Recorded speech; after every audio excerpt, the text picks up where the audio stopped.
What is going on, Gacha Union? I hope you're doing well. Chaos Zero Nightmare has quickly become one of the most talked about Gacha RPG this year. But how does it actually hold up across its systems, from graphics and gameplay to gacha rates and economy?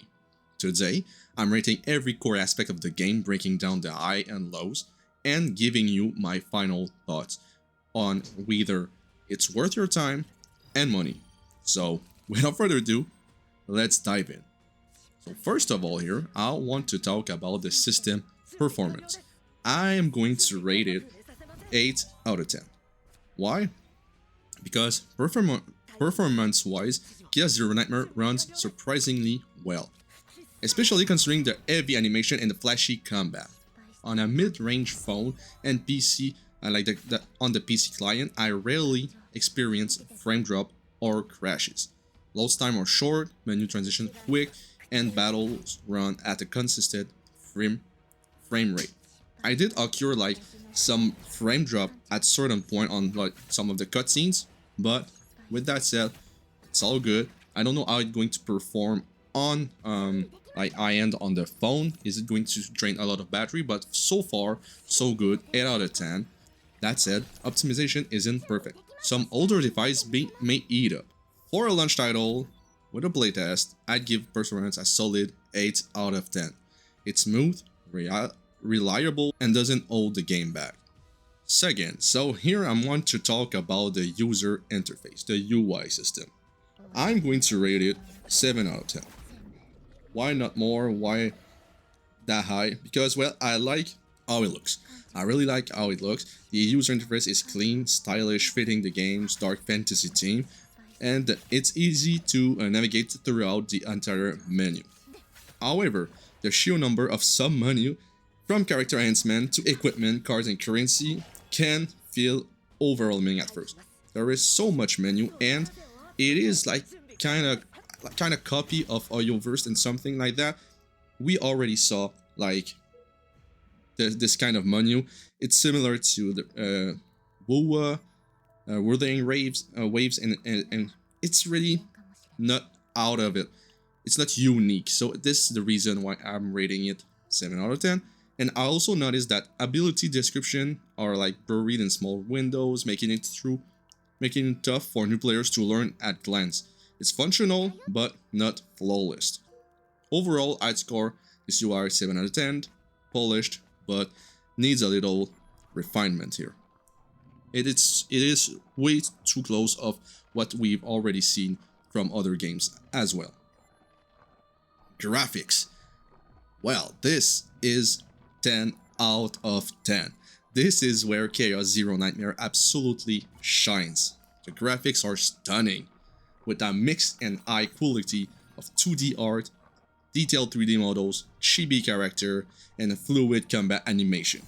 As you can see throughout all my videos, the graphics are incredible. Character looks sharp and alive, especially during Ultimate, which feels like a mini anime cutscene, like literally, which is like everything we want for this type of game.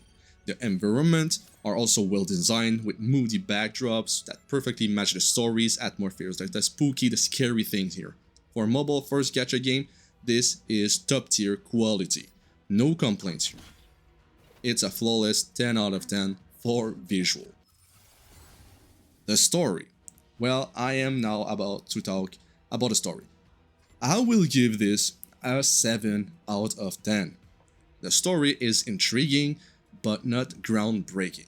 This is something we have already seen. It's a little bit of a cliche. It leans into dark fantasy theme with a mysterious world under threat with nightmarish creature. It's cool. I must say I like the vibe, the spooky vibes here. The main cast has personality and there's some genuinely engaging twist. However, pacing can feel uneven. Lots of lore dumps early on. When I'm saying that, it's because the games just throw you all the story and not so much of a gameplay. Followed by stretches, predictable plots.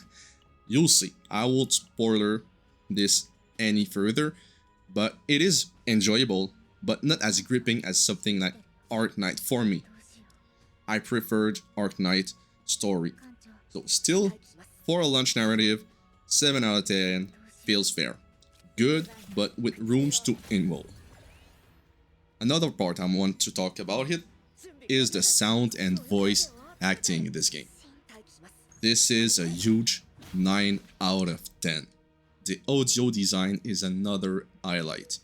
The soundtrack is intense, atmospheric, and fits the game perfectly. Epic in combat, moody during exploration. I really like those.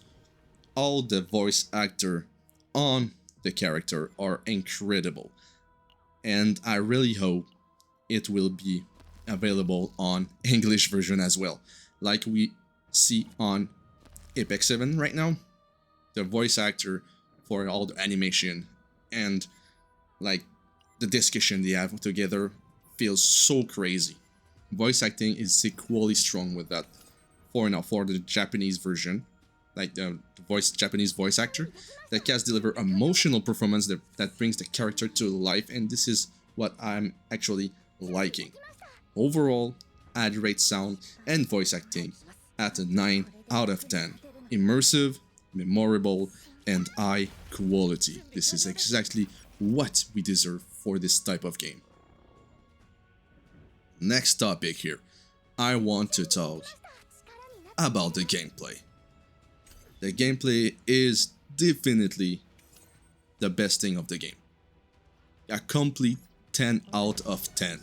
Gameplay is where Chaos Zero Nightmare feels the most unique. The card combo battle system forces you to think ahead, change ability, and adapt to enemy mechanic. There is so many combinations you can do with all the character and the partner. This is something else. And with the unique feature, the mental breakdown, like I said on earlier videos, I really like it. It feels so great, and you have to get down this mental break in order to win the fight. It's strategic without being overwhelming. And chaining abilities and ultimate feels incredibly satisfying. And unlike some gacha that becomes autoplay fast, this one's rewards active engagement. Every fight feels tactical and experimentation is encouraged. You can do whatever you want. 3 DPS, 3 tanks, 3 healers, 2 healers, 1 DPS, 2 healers, 1 tank. Name it, all the combinations are crazy and can actually work. So for me, gameplay earns a perfect 10 out of 10 score. Definitely one of my best gacha game so far for the gameplay. Ability information though. Section 7 here. Ability information. This is a freaking low 2 out of 10. Now here's the big flaw, okay? The way ability information is presented is disgusting. Descriptions are vague, missing numbers, and buried like in menus. For a game this tactical and not knowing exact percentage or what mechanics makes planning difficult.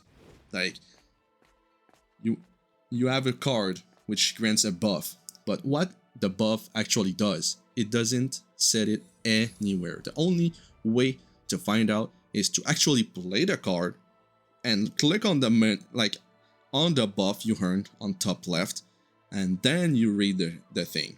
And still then, there is some error of mistranslation, so it's kind of messy right there. This hurt both beginner and theory crafter, and it's one of the most common complaints I've seen, and I complain about this as well. We don't have enough information about the ability, and unless the devs' overall ability clarity, it's a frustrating weak spot, and sadly only a 2 out of 10 here, and I cannot make a better note for that. I didn't like it.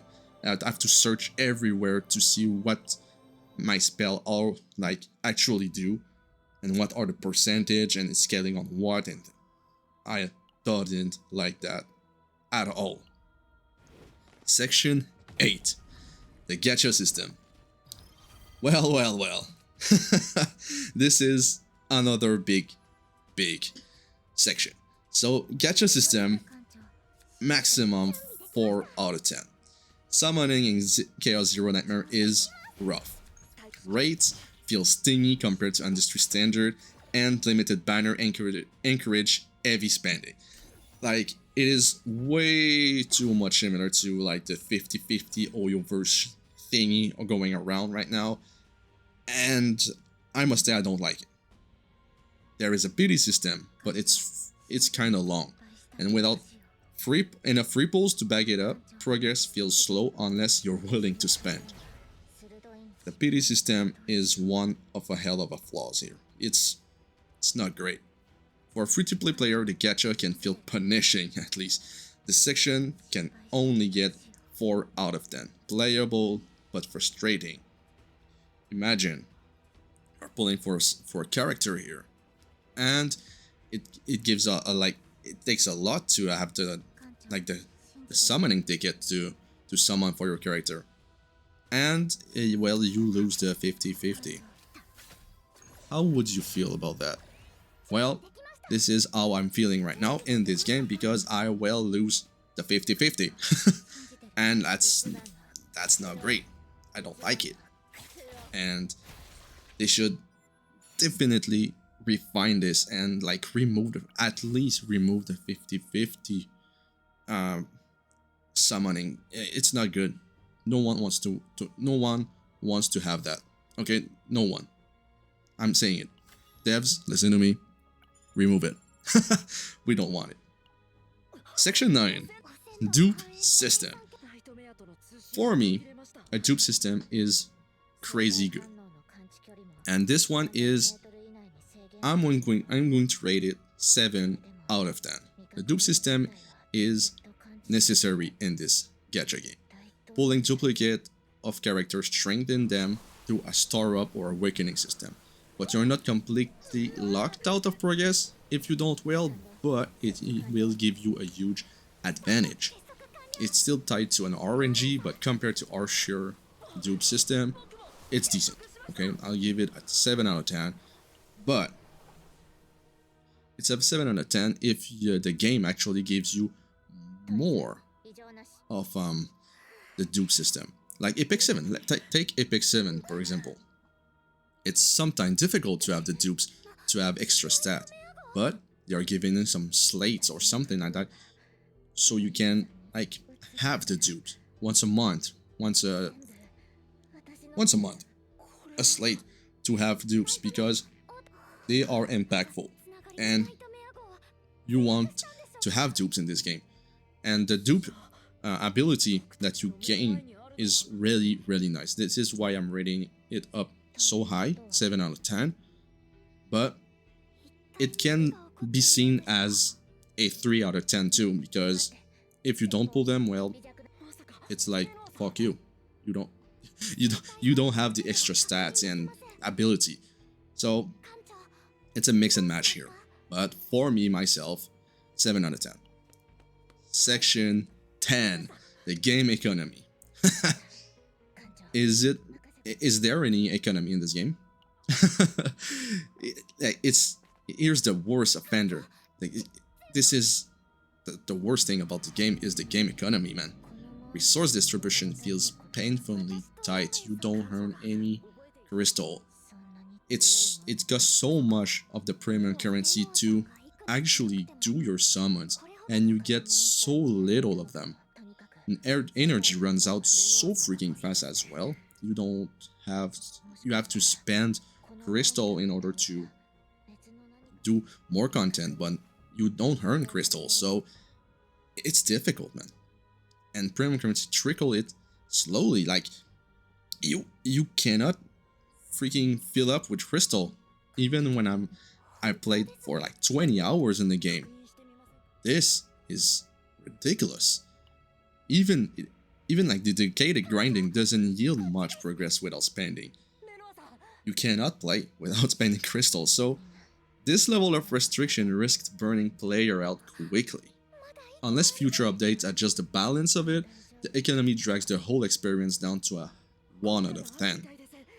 Like, you have to spend crystal, but you don't earn crystal, so free-to-play player won't really like it. I must say they won't like it. So final thoughts here. So here's a quick like recap. So where does that leave Chaos Zero Nightmare?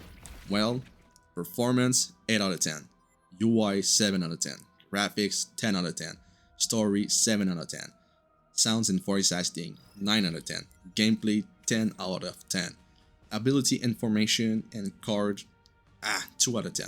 Disgusting. Gacha System, refine this. Disgusting for now. Dupe System, it's good, not good. 7 out of 10 for me, but it feels like more 5 out of 10. Okay, for most of the people. Economy, crazy yuck. Disgusting. 1 out of 10.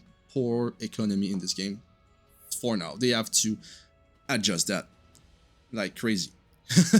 This game is a mix of incredible heights and frustrating lows. The visual, sounds, gameplay makes it one of the most fun gacha game I've ever played in years, and this is completely true. But the unclear ability info, the harsh gacha rate, the stingy economy drags it so down, unfortunately. Overall, I would rate Chaos Zero Nightmare as